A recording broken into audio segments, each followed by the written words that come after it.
I want to start off with saying things are not always as they appear. Oh my goodness, what an incredible mother this is, taking on this challenge of raising a child with so many medical problems. They believe she might have leukemia, could not walk, was in a wheelchair. I mean, you name it, this girl had it. What eventually came out fairly quickly was that it was a scam. The big shock to a lot of people was that she was up and walking around. At some point, you decided to kill your mother, is that correct? Yes.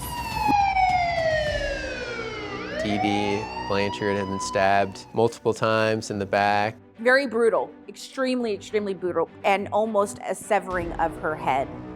I'm sorry that I lied to you from the beginning. I'll tell you the truth all now. Breaking news now, 2 people charged in the murder of Dee Dee Blanchard, including her daughter Gypsy and her boyfriend Nicholas Godejohn. Okay, I'll admit it. I did actually stab her mom. I will admit it. Gypsy manipulated Nick, a low-functioning person with autism. Whose idea was it to kill your mother? Mine. I don't think we're ever going to get the full story from either one of them as to what actually went down. So the question is, who's the mastermind?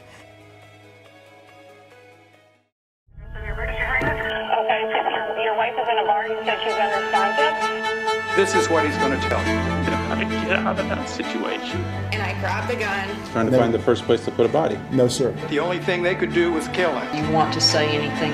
We, the jury, and to find the defendant.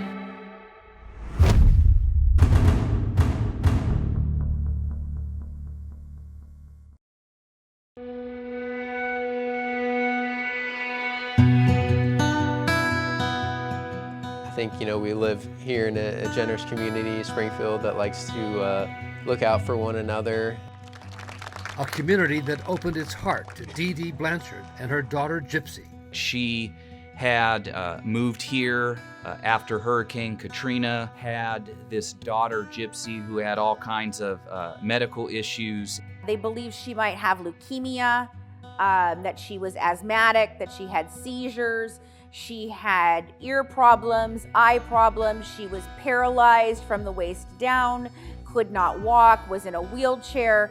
I mean, you name it, this girl had it. She captured sort of the heart of the Springfield community early on. They got a house from Habitat for Humanity in Missouri. It's so easy to live here, and it's so peaceful. And I think the headline was something like, Hurricane Katrina survivors, happily settled here in Springfield. It just proves that happy endings are not just in fairy tales, they're real. Gypsy's mother seems so brave in the face of so much adversity. Oh my goodness, what an incredible mother this is to, she's on her own here, taking on this challenge of raising a child with so many medical problems.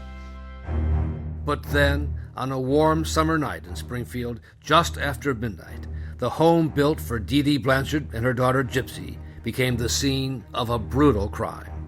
Dee Dee Claudine Blanchard murdered in her bedroom, her daughter missing, the community in shock. Just total shock. We have this mother and daughter who just seems, so happy and good-hearted. Friends had seen a Facebook post on Dee Dee and Gypsy's shared site. That bitch is dead. That Facebook post was seen by friends and neighbors of Claudine. They ended up then contacting the sheriff's office to do a well-being check, and that's ultimately how Claudine's body was found. A gruesome scene. Very brutal, extremely brutal, and almost a severing of her head. And police found that Gypsy's wheelchair was still in the house, but no sign of Gypsy. And then, okay, well that really ramps up the need to find her, because you're thinking, okay, she's maybe helpless out there without her mom. And first they all thought that somebody had kidnapped Gypsy. The second Facebook message indicated that the perpetrator had done something to Gypsy sexually. By tracking the internet data on the Facebook post, police were able to locate a possible suspect almost 500 miles away outside Waukesha, Wisconsin. to the home of a young man by the name of Godejohn. So they went out, and there was actually a standoff between Nicholas and the police for a brief moment. He was brandishing a knife and waving it around, and he didn't want to come out. It wasn't even known yet if Gypsy was still alive, but that if she was, it was still thought that she was possibly a prisoner being held hostage by Mr. Godejohn at that point. But when police got inside the Godejohn house, they found her, along with a load of cash and disguises and wigs she and Godejohn had used. She was there of her own free will. And that's when they first learned not only that, but they're actually in a relationship, boyfriend and girlfriend. This case has taken several disturbing twists since their disappearance. And then this stunning moment. Gypsy standing up on her own. The big shock to a lot of people was that she was up and walking around. The young woman who supposedly needed a house with ramps and specialized facilities was not paralyzed at all. And then doctors at the hospital had another surprise for the good people of Springfield. That's when they learned there was nothing wrong with her. No leukemia, no asthma, no seizures, no paralysis. I want to start off with saying things are not always as they appear. What eventually came out fairly quickly was that it was a scam. A scam the mother had been pulling off apparently for years as a way to trick sympathetic people and charities out of hundreds of thousands of dollars. The wheelchair's just a prop. And a lot of people were hurt when they discovered that, Gypsy didn't really have any medical problems and that her mom had sort of duped everyone into being charitable towards them. But for police, the focus was not the scam, but the murder of Dee Dee Blanchard. And her daughter and her boyfriend were brought to the Waukesha Police Department as prime suspects. Gypsy acting as if she had not a care in the world as she waited for the detectives from Missouri to arrive. Never asked about her mom. She never asked, why am I here? And then Detective Stan Hancock arrives from Springfield, ready to cut to the chase. Well, Gypsy, we are here investigating something, so I do need to talk with you about some things, okay? I'm thankful because I have no idea why I'm here. Okay. Nobody will tell me anything. Yeah, okay. Your mom's dead, okay? Now, what I want to ask you is, your mom's passed away, okay? And she's deceased, all right? Now, what I want to ask you, did you have involvement in this? She's like, no, oh my gosh, was it a heart attack? Did she commit suicide? Please tell me she did not commit suicide. She had bipolar. Okay. All these different things, and she just kind of sticks to this story of I didn't know. I know you do. I know you, sweetheart, I know you love your mom. I have no doubt that you love your mom.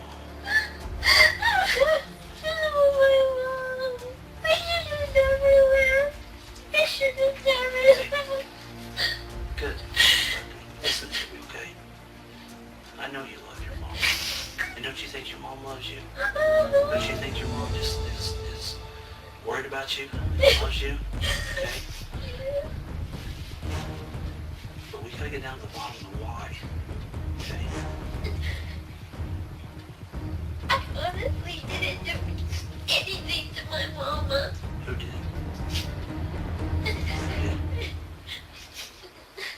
I don't know.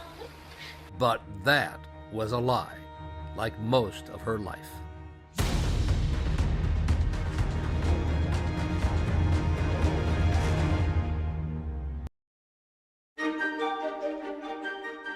Little girls love to dress up as princesses, none more so than Gypsy Rose Blanchard. Gypsy lived a rich fantasy life. That's all she really had.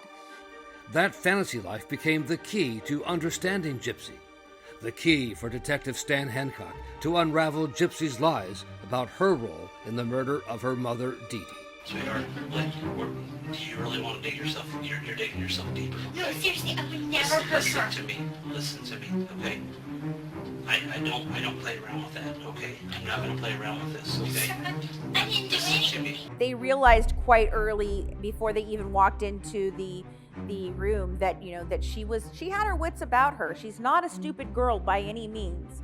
In fact, she's extremely intelligent. Gypsy's bizarre case was investigated by Fancy Maselli for her podcast, The Good Wife's Guide to True Crime. Now, she's not educated. Her mother didn't, you know, send her to school. You know, Disney movies and books were her education. The Disney fantasy world became Gypsy's escape from a life with a cruel mother who had used and abused her since almost from birth, telling her and the world that she had cancer, leukemia, and an endless list of other ailments. Gypsy did not necessarily know it was a scam. She truly believed she had these conditions. Gypsy has a full denture set. It's pretty sad, you know, that she had her teeth rotted right out of her head. And a lot of that has to do with the medications that she was given. I can only imagine how awful that would have been to have been trapped in a home like that, where like a prisoner basically her whole life. At one point, as a teenager with dyed hair, Gypsy's mother locked her in a backyard shed when she learned her daughter was messaging with boys online. In this shed is nothing except for a toddler bed. According to Gypsy, she was told that, you know, if you don't do what I'm telling you to do, I'll put you in there and you'll never come out again. Gypsy wanted freedom. She didn't want to be under her mom's thumb anymore. It was when the premiere date for the Disney film Cinderella was announced that Gypsy asked a boy she had met on a Christian dating site to come to Springfield, Nicholas Godejohn. I invited him to come in March to see Cinderella with me. She was dressed to the nines as Cinderella. She had the big wig on, the big huge blue dress on. So she looked like a fairy tale princess, and he's kind of dressed like Prince Charming. Unfortunately, it hurt my mom's feelings because I paid more attention to him than her. Okay. And anyway, she didn't like him from then on. Somehow Gypsy convinces her mom she needs to go to the restroom, and so she wheels herself out, and then Nick leaves the theater as well, and they meet up in the bathroom, the handicapped bathroom, and that is where they had sex for the very first time. How romantic, right? She's never even been kissed by a boy at this point, and her first experience with any type of physical contact with another human is, you know, sex in a bathroom in a movie theater at the premiere of Cinderella. He said that it's us against the world, and that he's gonna protect me no matter what, and that we were gonna get married and everything, and nothing was gonna stop us. So now, after almost 2 hours of lies, Detective Stan Hancock was finally, slowly getting the truth out of Gypsy. That it was then, after Cinderella, that the plan to murder her mother began to take shape. But why did Nick hurt her? Now's the time to be truthful, sweetheart. No more lies. The only reason I can think of is because he wanted me to himself. Okay. Because my mom kept on getting in the way of us being together. Sure she did. She didn't like Nick. She didn't want her little baby girl to grow up. She wanted to keep her little baby girl young, didn't she? The truth of it really began to come out. Detective Hancock did a great job of sort of establishing a rapport with her and not being judgmental, not being aggressive, because those are the types of things that can cause someone to shut down and not provide information. I'm sorry that I lied to you from the beginning. I'll tell you the truth all now. Okay. I'm proud of you. I'm proud of you. I love him so much, but maybe you can't help now. For his silent ways. He killed my mom. She finally said it. He killed my mom. And then Gypsy began to describe how she helped Nicholas sneak into her house late that night, handing him a knife she had stolen for him at Walmart. What was your mom doing at that point? Was she asleep? She was asleep, and I got up to use the restroom. And at that point, he had put me in the bathroom, and he had locked the door. Okay. And he went to my mom's room, and I heard her cry. I heard him scream for my name. You heard your mom crying. You heard your mom crying. And you heard your mom calling out your name. Mm-hmm. And scream. She was screaming. Can you Yeah. describe her screaming to me?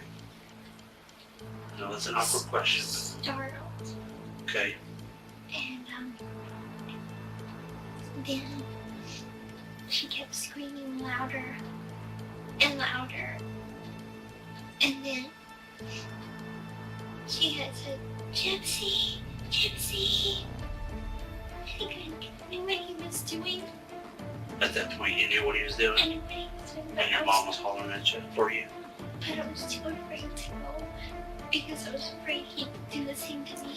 And then she said, into her bedroom. In shock. And then he took me to my bedroom. And he made me take off all my toys off the bed. So it made you take all your toys off your bed. Okay. And he raped me. And he raped you. But Detective Hancock was skeptical, taking photos to document what Gypsy said were the bruises she suffered at the hands of Nicholas Godejohn.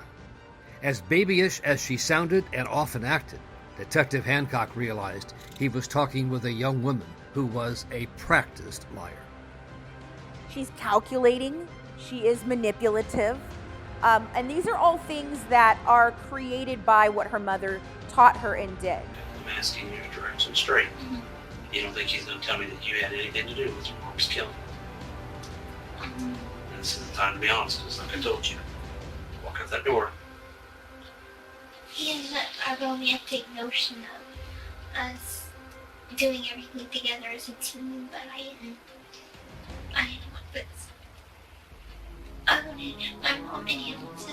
So did you kill your mom? No, no sir. Did you help No sir. Nicholas kill your mom? No sir. No sir. Did you have knowledge that Nicholas was going to kill your mom before he did it? No sir. She truly believed she was going to get up and walk back out of there. But down the hall, her boyfriend Nicholas Godejohn was about to tell a much different story.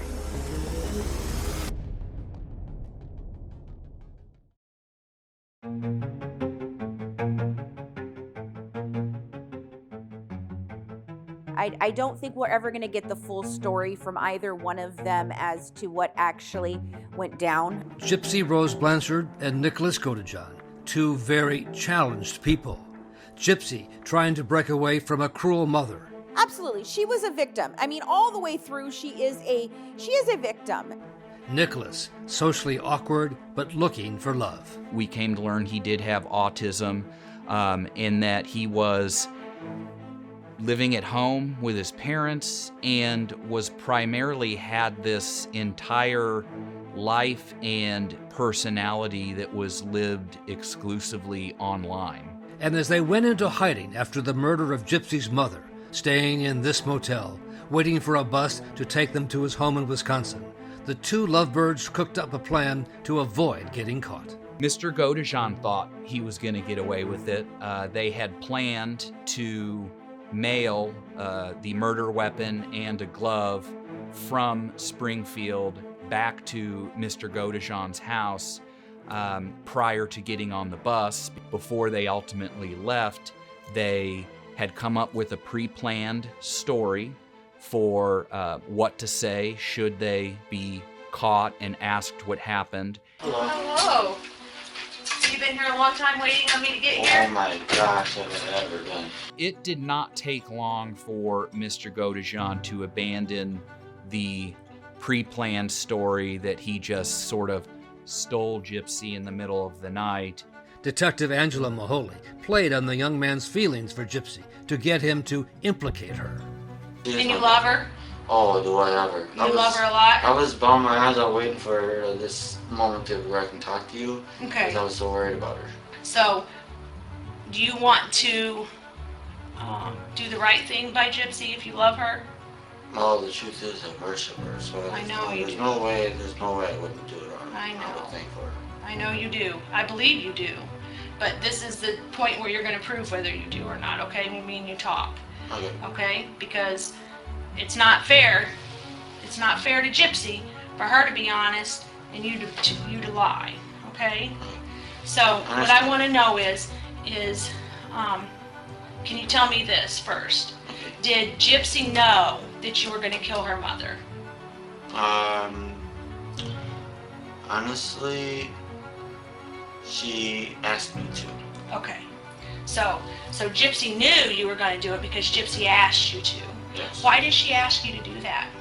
Because she felt it was her only way to be with me. And then really from there on, he is very forthright and very detailed in what actually happened. Because, and then the truth is, okay, I'll admit it, I did actually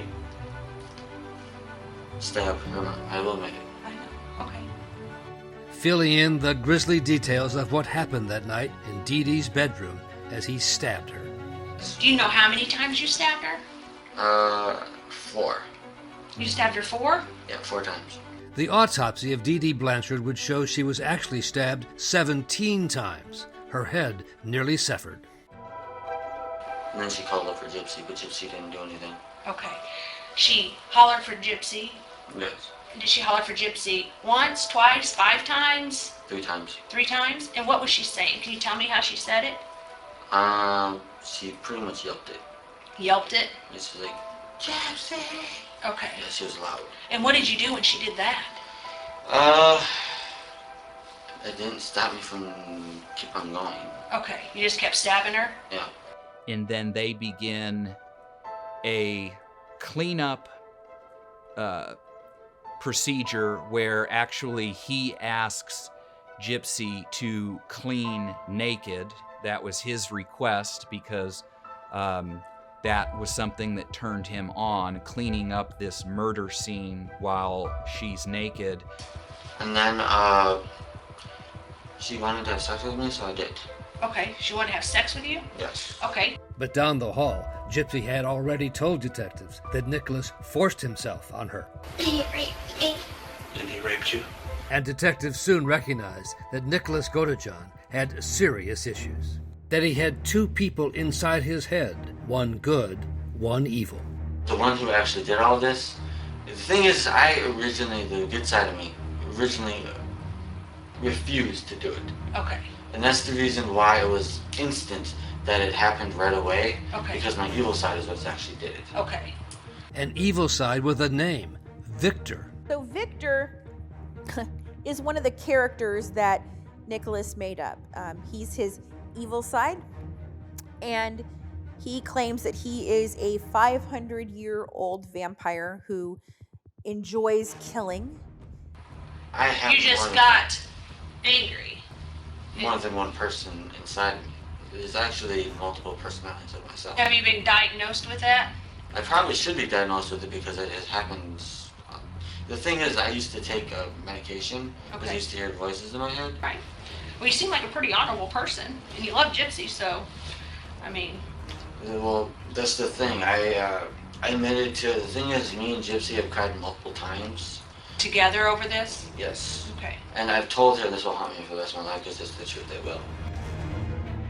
Breaking news now, 2 people charged in the murder of Dee Dee Blanchard, including her daughter Gypsy and her boyfriend Nicholas Godejohn. Both are now in custody. They had solved the case. Both Gypsy and Nicholas were charged with first-degree murder. But would a jury convict a young woman whose mother had so abused her over the years? Would a jury convict a young man on the autism spectrum who thought he was Prince Charming rescuing Cinderella?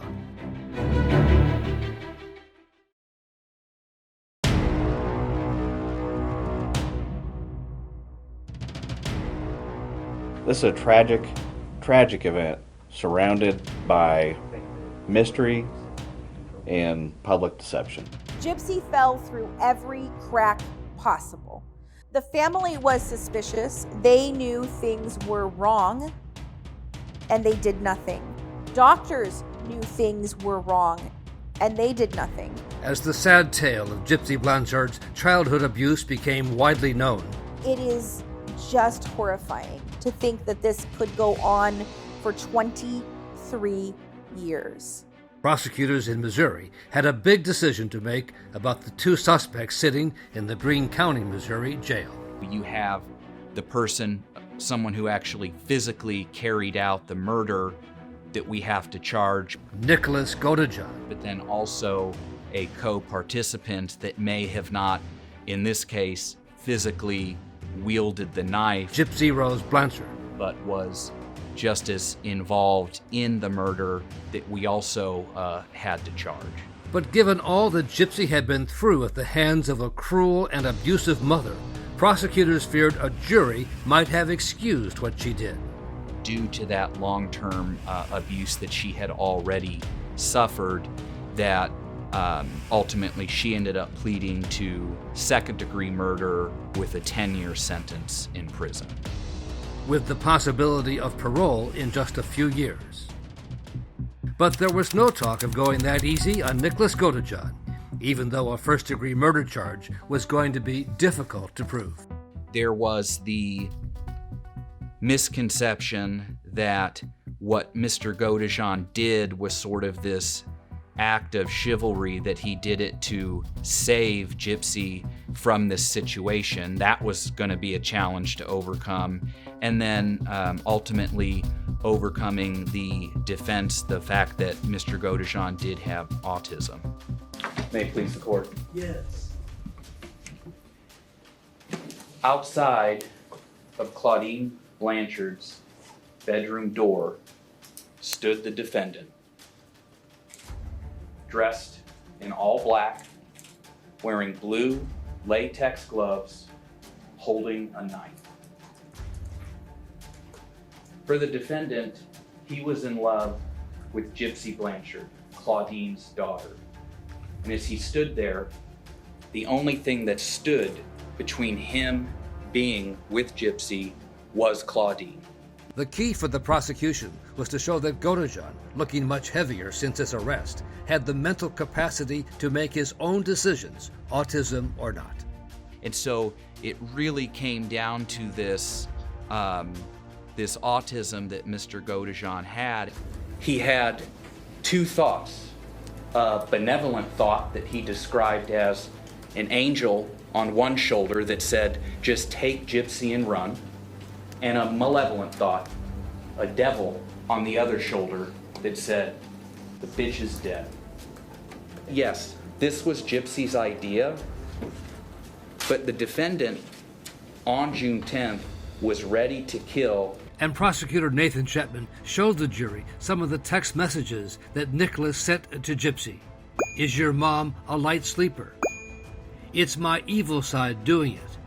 He won't mess up because he enjoys killing. And these texts show he was enjoying it.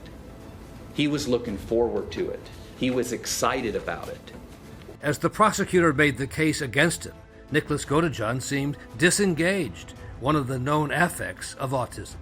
You could tell just the way that he was, just not very socialized, just kind of, odd behaviors, just sitting, slouching down in his seat and just, looking around in sort of an odd manner. In his opening statement, Godejohn's lawyer, Andrew Mead, portrayed his client as someone easy to manipulate. Gypsy knew there was only one way she was going to be able to spend a life with Nick. There was only one way to get out from under the grasp of her mother, and that was to kill her mother.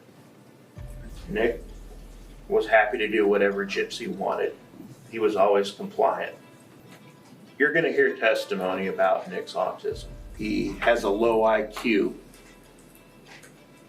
He suffers cognitive disabilities. And in the end, folks, you're going to understand the dynamics of this case, that Nick wasn't able to formulate the necessary mental state to commit murder in the first degree. But right away, the jury saw the video of Godejohn being questioned by Detective Angela Mahoney and admitting to the murder of Dee Dee Blanchard. Because, and then the truth is, okay, I'll admit it, I did actually stab her mom. I will admit it. I know. Okay. On cross-examination, Godejohn's lawyers tried to suggest Detective Mahoney had taken advantage of him. Did you know that he was on the autism spectrum? No, sir. Had you received any kind of information that he was on the autism spectrum? No, sir. Now, this particular interview took place right after midnight, Yes, sir. and he seemed tired to you, is that correct? At times when he would say he was tired, he did appear that he might be tired. Did that cause you to question whether you should continue to question him, given the fact that he was tired and it was after midnight? No, sir. Being tired is not a deal breaker on an interview. But Godejohn's case was not helped when the jury saw a jailhouse interview he did with a TV reporter while he awaited trial, when he wasn't tired, and also admitted to the murder, describing his deliberations. The darker part of me was also in love with the darker part of her. And because of it, the thought was, excuse my French, but it basically said, this bitch is dead.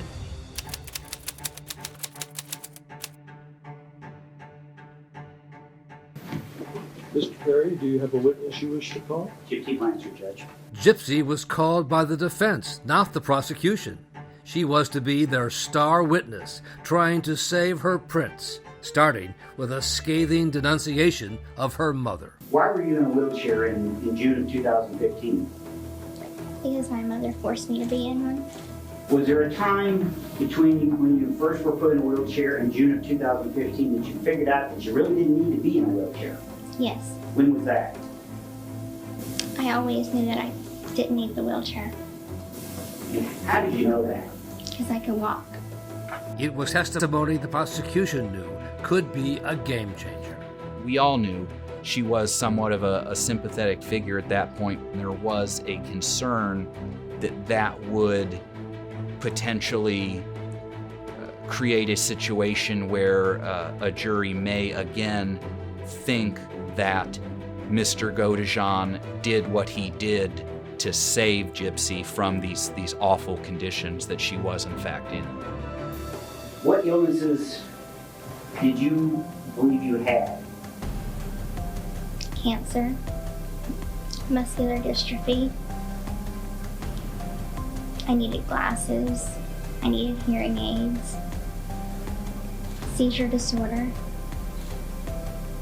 And I can't remember what else. And when did you figure out that you weren't actually sick?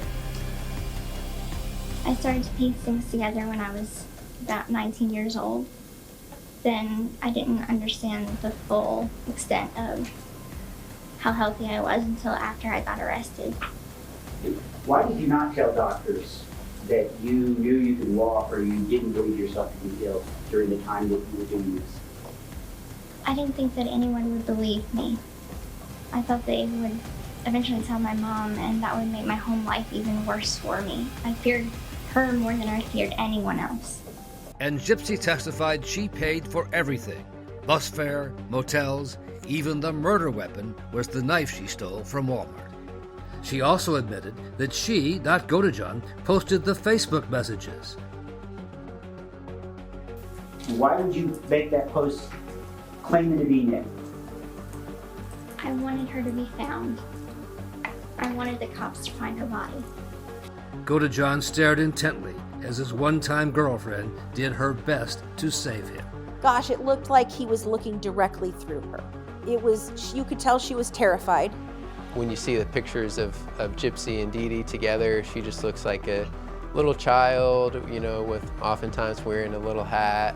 And then when you saw her on the stand in Godejohn's murder trial, I mean, she's a woman, definitely a grown-up. And then finally, the pivotal question from Godejohn's lawyer, Dwayne Perry. Whose idea was it to kill your mother? Mine. Why did you want to kill your mother? Because I wanted to be free of her hold on me. And with that, the defense now hoped the jury would see the victim, Dee Dee Blanchard, as the person who should really be on trial.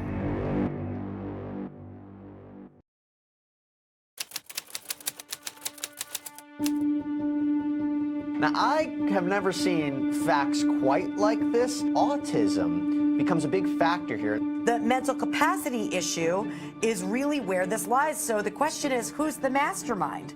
And it was vital for the defense to show Nicholas Godejohn was not the mastermind. That was the role of their final and only second witness, clinical psychologist Kent Franks. Have a seat, okay? He has an autism spectrum disorder. His ability to perceive reality is tenuous. He had a psychotic episode when he was 13 years old and hallucinated and talked about hearing 7 or 8 different kinds of voices. You just got angry. More than one person inside of me. There's actually multiple personalities of myself. But it would become a battle of the experts, with the prosecution putting its own clinical psychologist on the stand, Dr. Robert Denny. Did you find the defendant to be intellectually impaired? I did not. And then Dr. Denny used the surveillance footage of Godejohn and Gypsy to bolster his opinion. Godejohn cool when they were told there were not enough seats on the bus they wanted to take back to Wisconsin. What's striking to me is that he did not blow up. He did not react angry or frustrated or which is something that would be very common with somebody with autism. And then the interaction between Godejohn and Gypsy. Because you could see where they got in and out of the cab and would walk in and walk the other way. He would hold the door for her. When they walked by on a sidewalk, he was leading, she was following. It looked very normal to me. Dr. Denny was the last witness the jury heard, the last word on Nicholas Godejohn's mental capacity.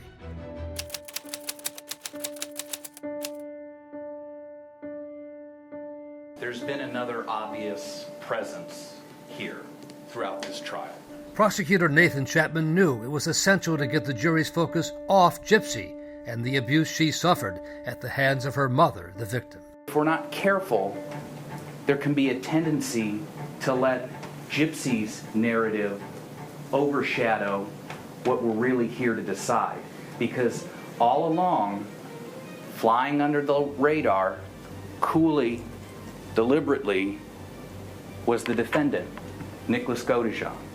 And again, the jury was shown Godejohn's text messages as he planned the murder. He's not doing anything different than someone else who's planning a murder, taking steps to incapacitate the victim, taking steps in case you're caught to have a story. His mild autism changes nothing about any of the deliberation that you just saw. There's just no other decision than he is guilty of first-degree murder and armed criminal action. Whenever you're ready, I am, Judge. All right. Thank you very much, Judge. Yes, sir. Let's get one thing straight. Who wanted Claudine Blanchard dead? Who? Gypsy did. Gypsy wanted Claudine Blanchard dead.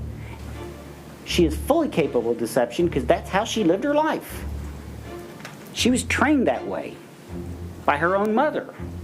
Gypsy manipulated Nick, a low-functioning person with autism. And then Gypsy pressures Nick into committing a homicide against her mother when he was only trying to help the woman he loved. All along, it was clear that Godejohn's lawyer, Dwayne Perry, had given up on pushing for a not guilty verdict, but instead wanted the jury to find his client guilty of the lesser charge of second-degree murder. I believe after all the evidence that you consider, there is reasonable doubt as to his capacity to deliberate first-degree murder. And I believe the appropriate verdict in this case is one of the lesser homicides. Thank you very much for your time. The facts of the murder of Dee Dee Blanchard were never in dispute.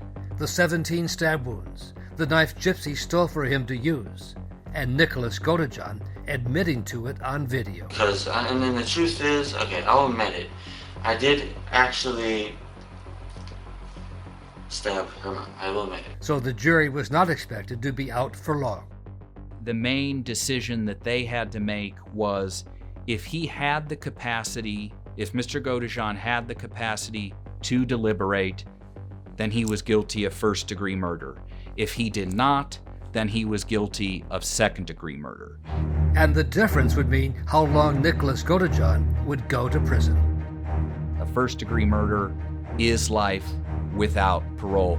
A second-degree murder has a minimum of 10 and also can go up to life, but it's not an automatic sentence. It was all hanging on that decision. Godejohn had not testified during the trial, but in a sign of optimism just before the verdict was read, Godejohn told the judge he would abide by the jury's decision on sentencing if he was found guilty of second-degree murder. And if they find you up a lesser on count one, you are still asking for jury sentencing, is that correct? Yes, sir. Have there been any threats made to you to get you to waive that right? No, sir. Have there been any promises? No, sir. And with that, Nicholas Godejohn was ready to hear the jury's verdict. Would you pass down the file folders, please? Which narrative had the jury come to believe? Who was the mastermind?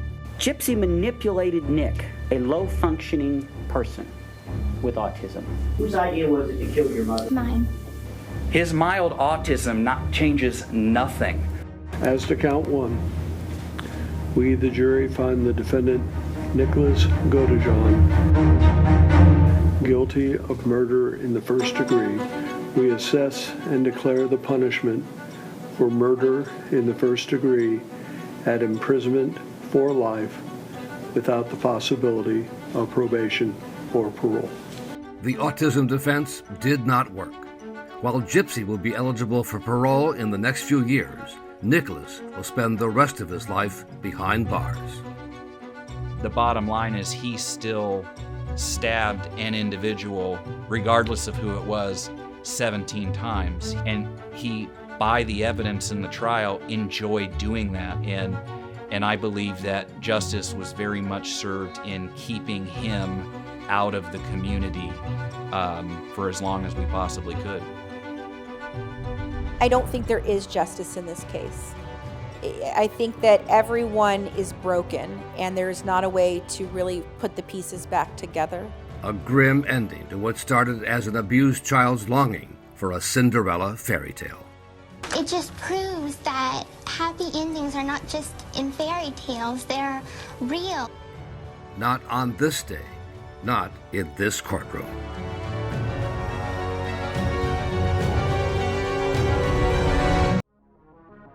Ladies and gentlemen, we are here today because the defendant, Brooke Richardson, murdered a baby that she didn't want and never intended to keep. She's a great student. She started doing competitive cheer outside of the school. Skyler has just learned she's pregnant and she tells no one.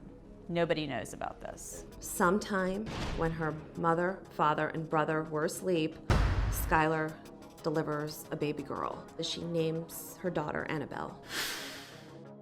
And then she buries the remains in the backyard. He did give birth to a newborn infant. He caused the death of that infant. She subsequently burned the infant. They were on a one-way track to get her to confess so they could take her to jail. Are you gonna put me in jail because of that? People were ready to convict. There was false information everywhere. It was ugly. She was determined to keep her secret. Skyler, if they do an autopsy on the baby and they find out that it was living at the time of the birth, then you will go to jail. I never meant to kill my baby. Your wife is in a bar, you said she's unresponsive? This is what he's going to tell you. How to get out of that situation. And I grabbed the gun. Trying to find the first place to put a body. No, sir. The only thing they could do was kill him. You want to say anything? We, the jury, and to find the defendant.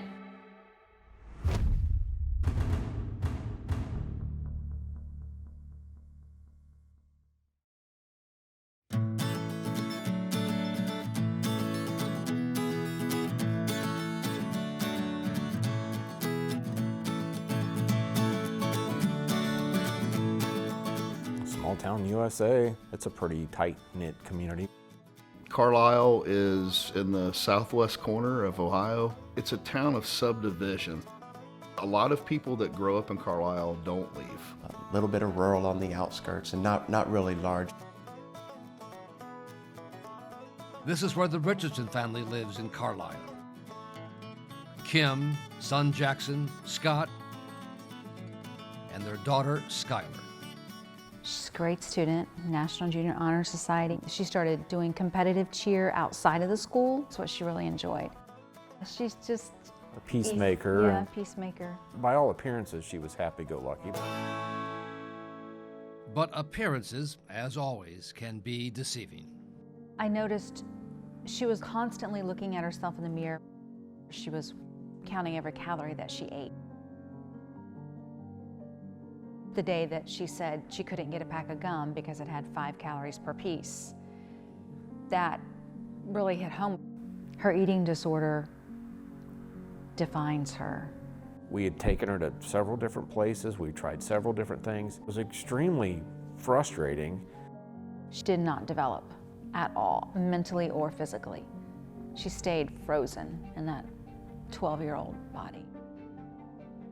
But she is a popular student and sexually active, first with a boy named Trey and then a new friend, Brandon.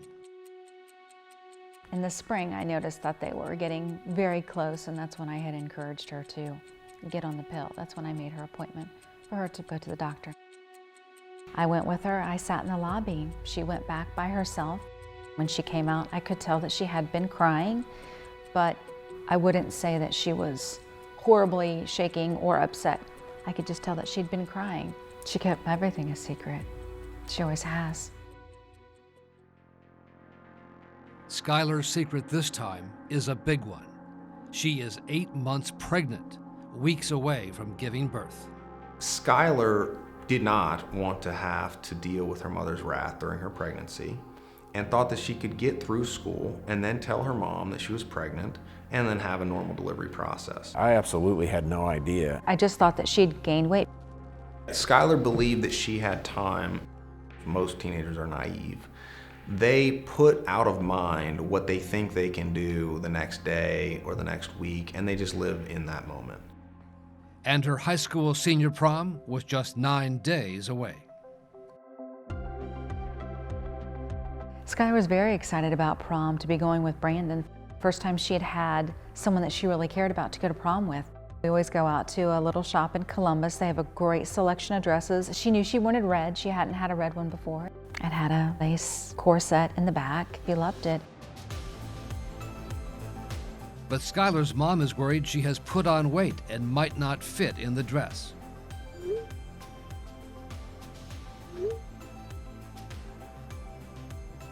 I always get stressed out because if her hair's not right, you know, with girls, they've got hair, nails, makeup, the whole thing. She wasn't exactly happy with herself, but she never is. Prom night is a disaster. It's supposed to be the perfect night, but she's having major cramping. And she's even mentioned it to Brandon that she has the worst cramps she's ever had. Skyler is in a lot of pain at prom because she's in labor and still just plows through and goes forward with it. Skyler keeps her secret from everyone. And then the next night, back home, Skyler makes a decision that will change her life forever. Sometime when her mother, father, and brother were asleep, Skyler delivers a baby girl. She says she delivers it in the bathroom on the toilet. I mean, I still can't believe that none of us woke up. She says the umbilical cord is not attached, the baby is not breathing, it doesn't have a heartbeat. I have no doubt it was a stillborn. There's no way that we wouldn't have heard or the dogs wouldn't have reacted or something. And then takes the baby down the stairs into the garage, gets a garden trowel. She names her daughter Annabelle, and then she buries the remains in the backyard. It was very, very hard knowing that she had her own private funeral for Annabelle in the backyard. Much later that day, Skyler sends a text and a photo to her mother from the gym. "My belly is back." And to her boyfriend, Brandon, saying she's so happy, without explaining why. And she tells no one, not her mom, not her brother, who's her best friend, Not any of her girlfriends, certainly not her father. Nobody knows about this. But this would be a secret that would not keep.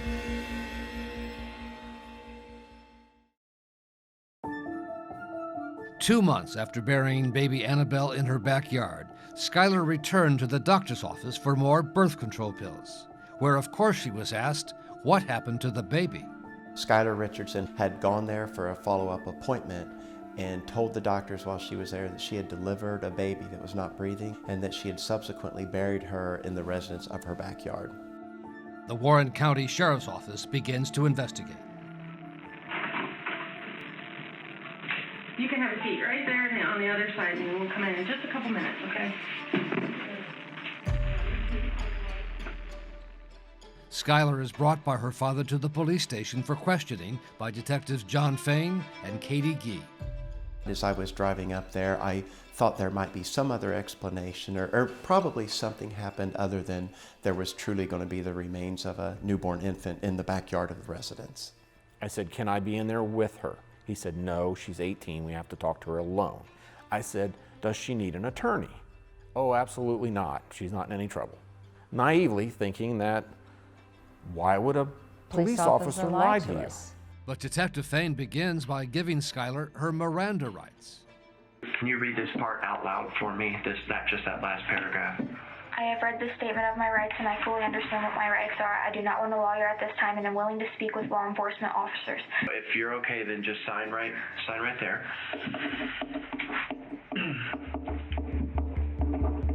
There's no way other than just to come out and say it, okay?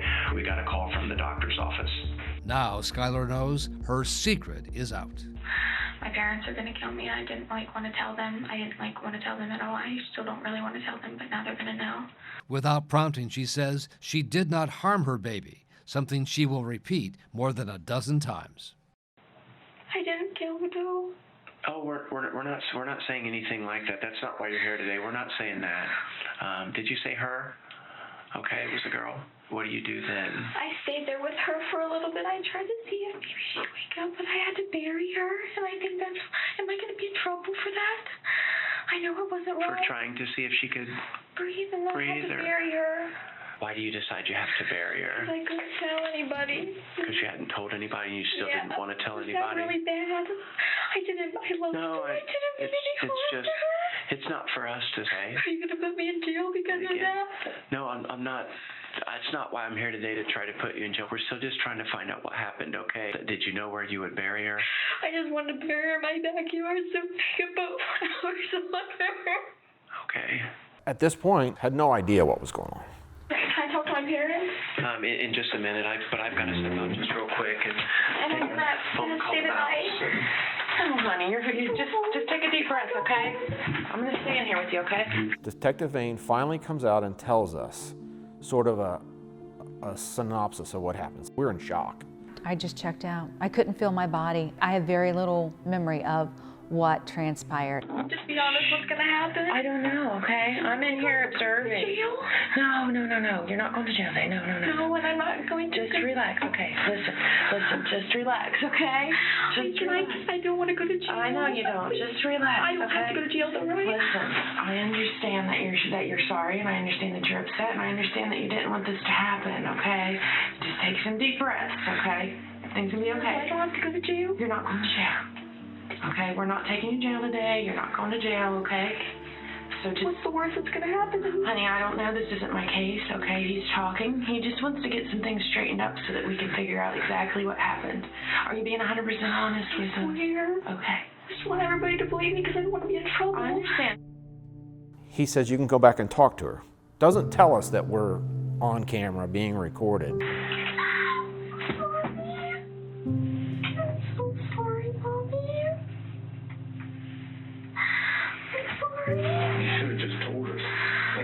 I know. I mean, kids get pregnant every day. Pregnancy is not the end of the world. I'm so sorry. What did they tell you? I think they want to know if I killed it myself. Yeah, you'll go to jail.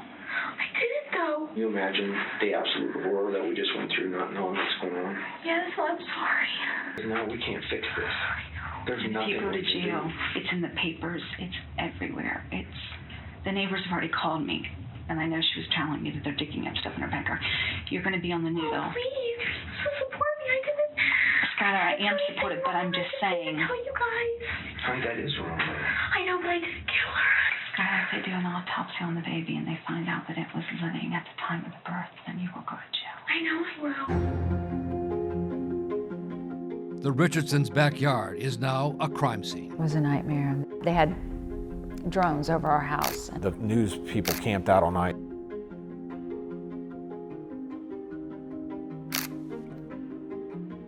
Detective Fain got a search warrant to dig up the infant's remains, which had been decomposing for some 9 weeks. It was a lengthy process, but we had recovered all the remains. So the coroner's office had had time also to conduct an examination of the remains of what they had left. And the county coroner reports to the detectives that a forensic anthropologist observed charring on Annabelle's bones, suggesting a more sinister motive. I said, how certain is she? He said, she is absolutely and 100% certain that these bones were burned. It is the turning point in the case, and Skyler is brought back for what would be a pivotal round of questioning. I was told it was only going to be a few minutes. Kim and I are sitting outside. With Detective Brandy Carter joining Fain for the session. And I'm just going to be honest, I don't know how to say it any other way than we know there was more that happened, okay, than what you and I talked about the other day. Skyler's lawyer, Charles Rickers. Skyler holds the hand of the female officers in the room. She did not have a lawyer, her mom and dad weren't present, and she frankly thought that the police were there to help her. And under questioning, Skyler is about to admit something she had repeatedly denied before, that the baby was born alive. If you knew I didn't get the truth, and you still had to carry that weight with you. I'm so sorry. Is it possible that she maybe breathed a little bit, like maybe, before? Maybe. Okay. What do you do with her? I put her in the towel. Okay. Okay. Do you feel like she was breathing when you were holding her and you held her too tight? Okay. I know. It's okay. It's okay. You can't. It's okay. You were trying. I think I'm going to kill her. Okay. Okay. When she just interjects out of the blue, I think I might have killed her. I squeezed her too tight. Detective Carter and I were a little bit taken back by that because we hadn't asked her that, but she just offered that up on her own. What's going through my head right at that moment is that she admitted to killing her baby. And the detectives seek to leave no room for doubt. I so hard. I did not so hard, but just I just want her to go. Maybe that's when she died? Maybe. It seemed now like I was speaking with someone who had done the crime that we were there for and was guilty and knew they were guilty. So now I know I'm going to ask questions about signs of life. Did you hear anything like little gurgle sounds? Like they'll kind of make a gurgle sound? I asked about gurgling, which was a word I introduced. Skyler had not used that word herself. But it soon became Skyler's word. She made a noise. Made a noise? What kind of noise? Maybe a little noise, a gurgle, but I didn't know if it was something else. And then I didn't hear another one. So how you know the baby was alive just a little bit, that Annabelle was alive a little bit? I saw her arm maybe a little bit moving on. They had what they needed. Skyler had admitted to maybe accidentally killing her baby. I know at this point there's going to be an arrest that day. He did give birth to a newborn infant. He caused the death of that infant. She subsequently burned the infant and buried the infant in the backyard of her own residence. But the prosecutors and detectives were about to learn there would be a serious problem with what happened inside this interrogation room. This case was a false confession.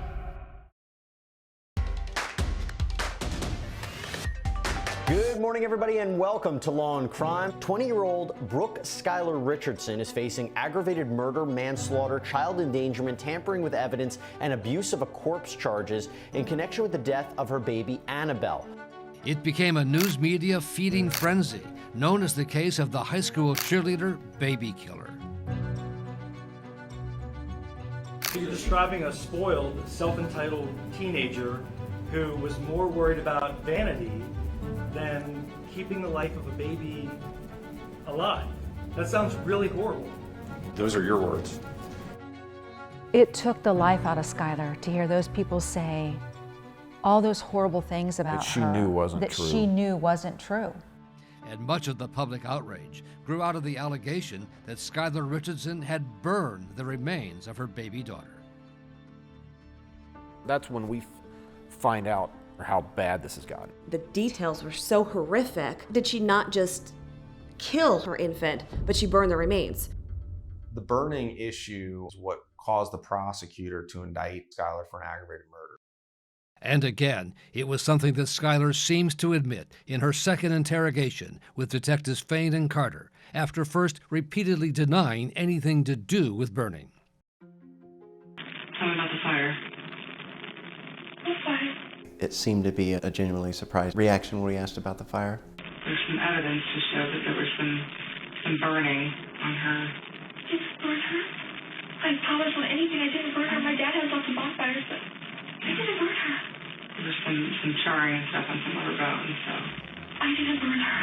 Are you sure? I swear on anything. You're sure? That I'm sure of. I'm sure of. Clearly, when they said something to her about burning, she had no idea what they were talking about.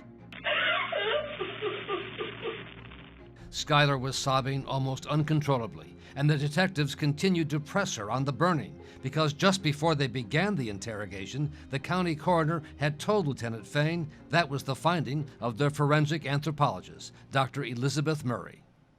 He met us there and we're in the hallway just outside the door, and he just wanted to make sure we were certain and clear on the information that the baby's remains had been set on fire. So the doctors know that there was fire of some sort or some kind of burning. They know for certain. So now that I know that I have that, I'm going to be more direct with questions about the fire, and yes, I am looking to get an admission on that part. There's still a lot more that we don't know that we just want. You're so close. Just give us all the truth that's left. I'm giving you all the truth I told you about squeeze. Detective Carter said something about cremating her. Did you possibly try to cremate her?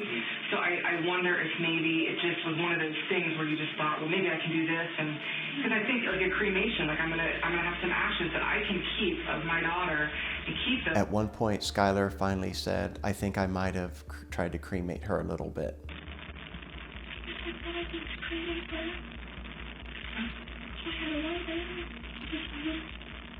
Where'd you put her? No, I mean like before the lighter. Where was she? Okay, and then where? Grab the shovel. Okay. Well, so was she? So you're holding her, and then you grab the shovel and the lighter. Was it like one of those camping lighters, or was it just like a cigarette lighter, like a clicker with a long thing? Like the long one you go. Okay. So where do you take her to try to cremate her? You think? Try to remember like where. Yeah, she was in there. In the hole? So you dug the hole first. Okay. And then you put her in the hole? I guess I just.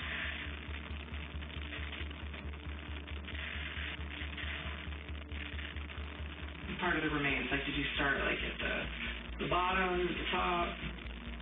It is what it is. You can't change it, Skyler. You're just. I'm scared I'm a prison. You are telling us what happened. Nothing's going to change what happened, okay? But your intention was to try to cremate her. So what part did you try to light? We were relentless, for lack of a better word. During that second interview, we asked over and over until she admitted to the fire. How big would you describe the fire? Would you say big? Would you say small? Was it tall? Was how like?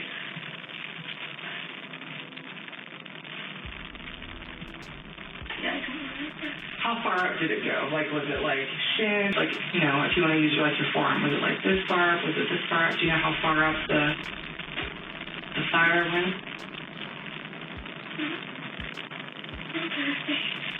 Okay. What about to her, like chest area, stomach? Maybe. I to try to get it out. What made you decide you wanted to get it out?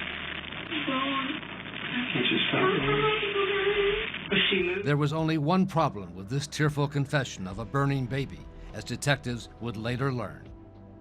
During the time in between the arrest and this trial, Dr. Murray recanted her initial observation. She no longer saw burning. Many months later, when she takes her time, she admits her mistake, but it was too late. The prosecutor had already indicted Skyler for aggravated murder. I remember being completely dumbfounded because one thing about the forensic pathologists and scientists, they work in certainties. I was shocked at how that kind of mistake could be made. Under aggressive questioning, Skyler Richardson had confessed to something that the doctor no longer said had happened.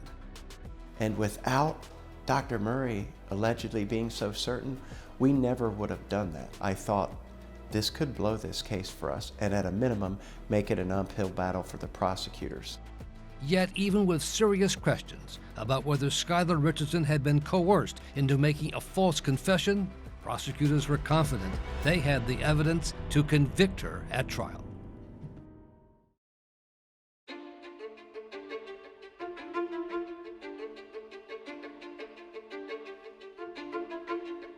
All right. On the court of now session, the Honorable Godejohn presiding. Remain seated. Case number 2017 CR 33292. We are now going to hear the opening statements. Mr. Knippen, you may proceed. Steve Knippen is the first assistant prosecutor in Warren County. Ladies and gentlemen, we are here today because the defendant, Brooke Richardson, murdered a baby that she didn't want and never intended to keep. She continued to lie and conceal this pregnancy because no one was ever going to find out about the truth of her pregnancy. She didn't start prenatal care. She didn't look at baby clothes, cribs, diapers, bottles. And she didn't research how to give her child up for adoption. She did nothing. And Knippen told the jurors they should accept Skyler's words from the interrogation as the truth of what happened. During this interview, Brooke admitted the following: that her daughter was alive for approximately 5 minutes. She saw her daughter's arms moving a little. I saw her arms maybe a little bit. Heard her gurgle and heard her cry. What is a noise? What kind of noise? Maybe a little noise. And just hours after putting her daughter in the ground, she documented her feelings about exactly what was going through her head at that time. I'm literally speechless with how happy I am. We were there for every minute of it. It was very difficult to listen to and portray her in the worst possible manner. It was just horrible. All right, Mr. Richters, you may proceed. This case comes down ultimately to the interrogations. Whether or not the police put words in Skyler's mouth, whether or not the statements Skyler made were true or possible. Now, what is not possible is a child catching on fire by touching it with a lighter. It is not possible. Babies are 80% water. And Richters tells the jury about someone who will not be testifying at the trial, the forensic anthropologist who mistakenly told police the baby's remains had been burned. And her name is Dr. Murray, and you're not going to hear from her. They're not going to call her to the stand. Dr. Murray rushes. She admits that she rushes. She says the bones are burned. The bones are charred. This doctor, many weeks later, said I was wrong. She told the prosecutor's office I was wrong. She said, I ain't gonna lie to them and I ain't gonna lie for them. This case is about a rush to judgment. And it's all about that second interrogation. It's the whole case. Now they suggest Skyler hid her pregnancy because she is evil, because she had this sinister premeditated plan to kill a child. Skyler was a gentle, loving, kind individual who had problems would not hurt an insect, let alone being mean to a human being or a murderer.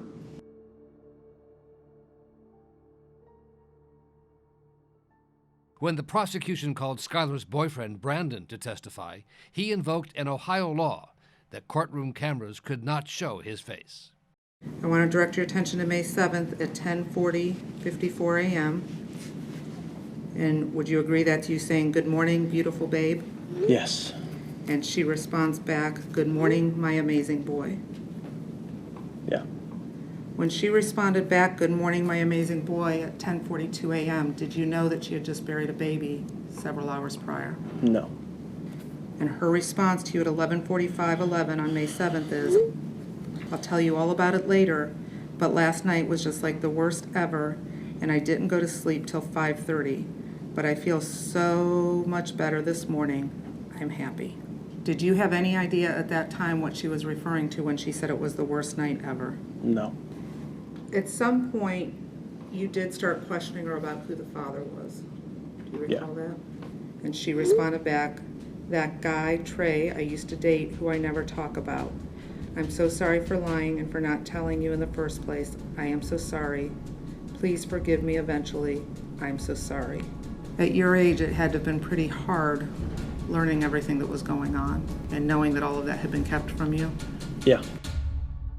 In the end, the outcome of the case would come down to the interrogation of Skyler Richardson and the testimony of the detective who led the questioning. Sir, would you please state your name? John Fain, spelling of the last name is Faine. I'm retired now, but it's a case I will definitely never forget. Detective Fain would testify for 2 days about the interrogation, trying to defend and explain the techniques he used. Sir, there were several times in that interview where you told her that you didn't believe that she purposely killed her baby. Do you remember hearing that? Yes, I do. I think I can speak for both of us. I don't think you killed her. Why were you saying that? We're at the part of the interview where I felt like and was pretty certain she was getting closer to confessing and telling us more of the truth, but just getting her to be comfortable enough to tell the truth. Okay. I felt like in the end we treated Skyler the exact same way I would hope if it was one of my children they were treated if they were being questioned like that. But that's not how Skyler's lawyer, Charles Rickers, saw it. Not at all. Good morning. And the focus is very tight on that second interrogation session, in which Skyler confesses to giving birth to a live baby and then burning the remains. I agree that she initially and several times denied that, yes. And ultimately she was broken down, and she said she tried to cremate Annabelle just a little bit, right? Can you define broken down? Well, do you agree that you and Detective Carter were pretending that the main purpose of your interrogation of her was to help get Annabelle's remains back to her family for a proper burial? And I think about your dad already contacting me, asking could he have her remains so you guys can do a burial.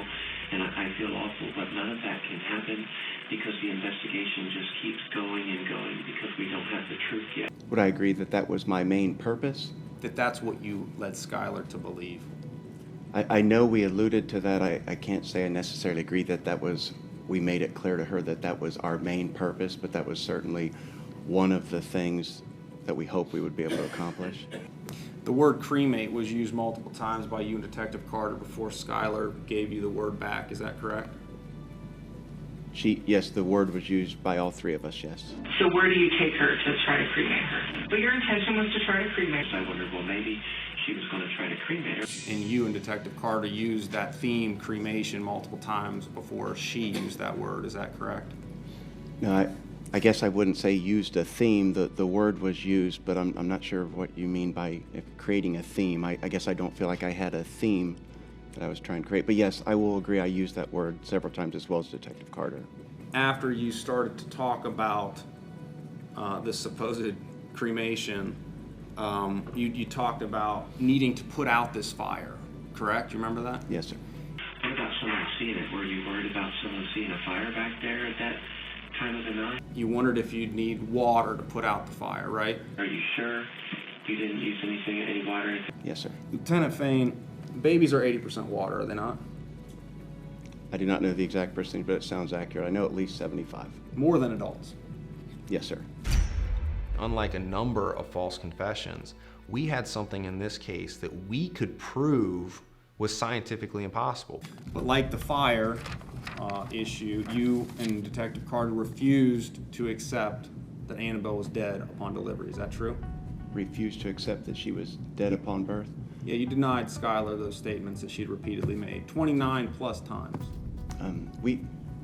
We don't refuse or accept. We're there merely as investigators. And as we all saw, even her parents who've known her for 18 years, he said they have trouble telling when she's lying or not because she does so much. All eyes in the courtroom are now on Skyler. Was she a practiced liar or a confused teenager up against a pair of skilled interrogators? If you're convicted of the highest, the most severe count in this particular case, the judge has no ability to do anything but sentence you to life in prison.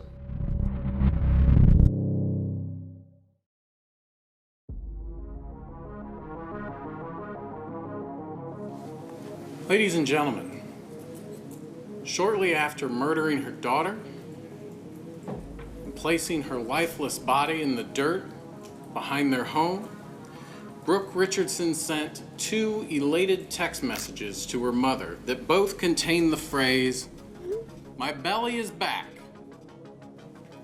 My belly is back." Ladies and gentlemen, that belly was her child. That belly was her daughter, a daughter with fingers and toes, with hair on her head. There's only one reason that you wouldn't ask for help at that point. Only one reason you would force yourself to give birth in silence. And that's because that child was never going to see the light of day.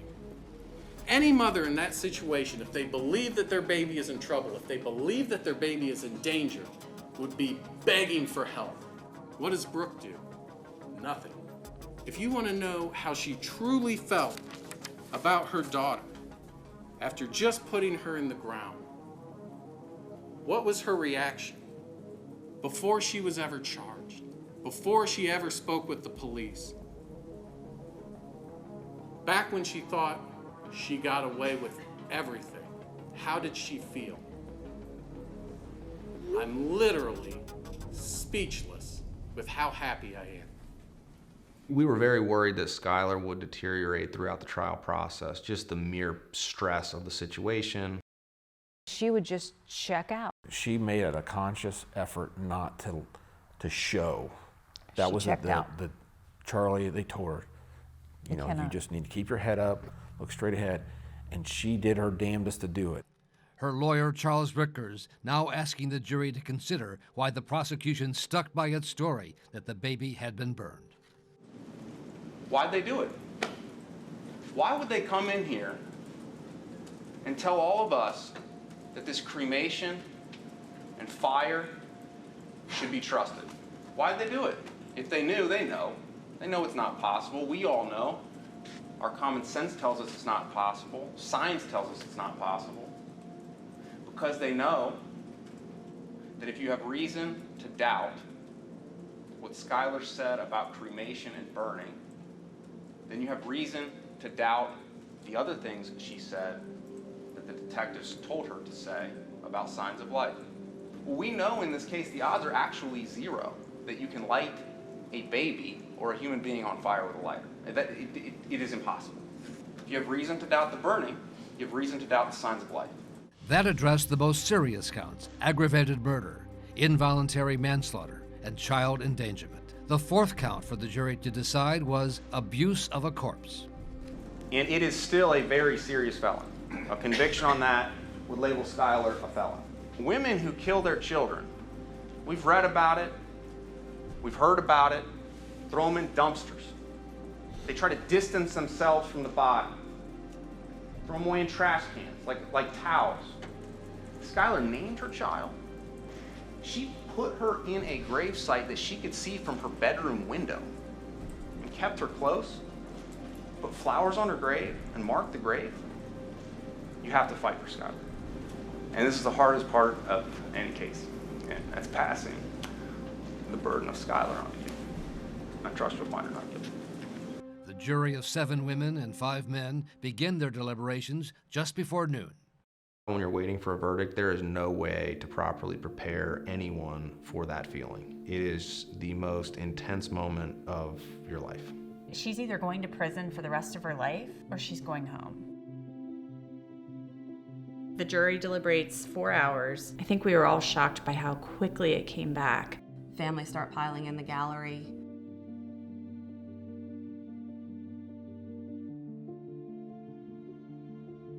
Has the jury reached a verdict in the case? We have. The first count is the most serious, aggravated murder. Would the defendant please rise? With regard to count 1, we, the jury in the above captioned case, find the defendant, Brooke Skyler Richardson, not guilty of the offense of aggravated murder. We, the jury in the above captioned case, do hereby find the defendant, Brooke Skyler Richardson, not guilty of the offense of involuntary manslaughter. We, the jury, find the defendant, Brooke Skyler Richardson, not guilty of child endangerment. It does say we further find the defendant did not cause serious physical harm to the alleged victim, but that finding is not necessary as a matter of law.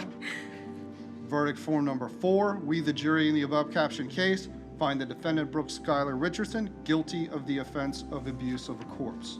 It is the least serious of the 4 counts against her. She knew what she had done was wrong, but she knew she was not guilty of the other charges. She could breathe again. If I could describe my feeling after the verdict in one word, it would be relieved. I was just so happy for Skyler. I just can't imagine what she was going through, facing potential life in prison. But she still faced sentencing for the abuse of a corpse charge, with a potential of up to 3 years in prison. I think justice was served with respect to, I think our system works. Court's in recess. The jury has a job to do. It's certainly not an easy job, especially with an 18-year-old girl facing 25 years to life in prison. The prosecution had a tough task, so I believe she got a fair trial. The next day, facing the prospect of going to prison, Skyler Richardson decides she will speak publicly for the first and only time. Thank you, Your Honor. I would do anything and above that you ask, and I understand, and I just wanted to say how sorry I was.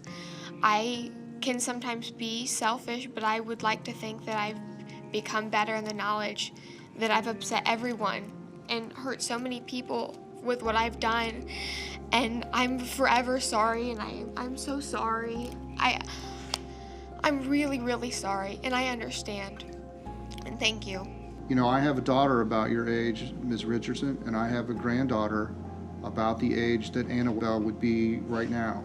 In all of this mess that we have with this case, I think what often gets overlooked, Ms. Richardson, is just how precious life is. Your life, Annabelle's life is precious, and it should be protected, and it should be guarded in all respects. And I have reviewed all of the expert reports in this case. I listened to the expert's testimony. I firmly believe, Ms. Richardson, in fact, I know in my heart that if you would have made different decisions in this case, Annabelle would be here today. And I know that might be difficult for you to hear, but I think that your choices before birth, during birth, and after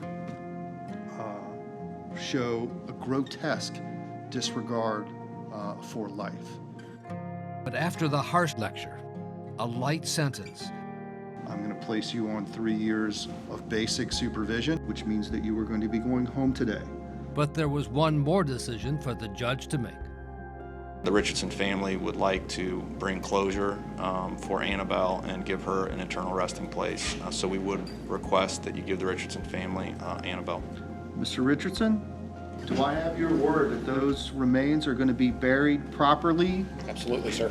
I am going to order that the remains of Annabelle be released to the Richardson family.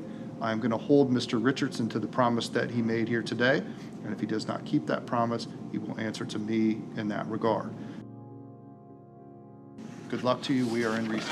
Thank you, Your Honor. All right.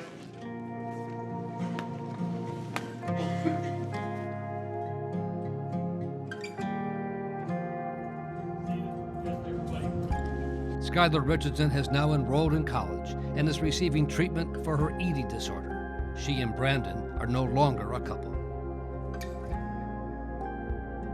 The remains of Annabelle Grace Richardson are buried in a cemetery a few miles away from the Richardson home. Skyler is a regular visitor, making sure there are always fresh flowers on the grave.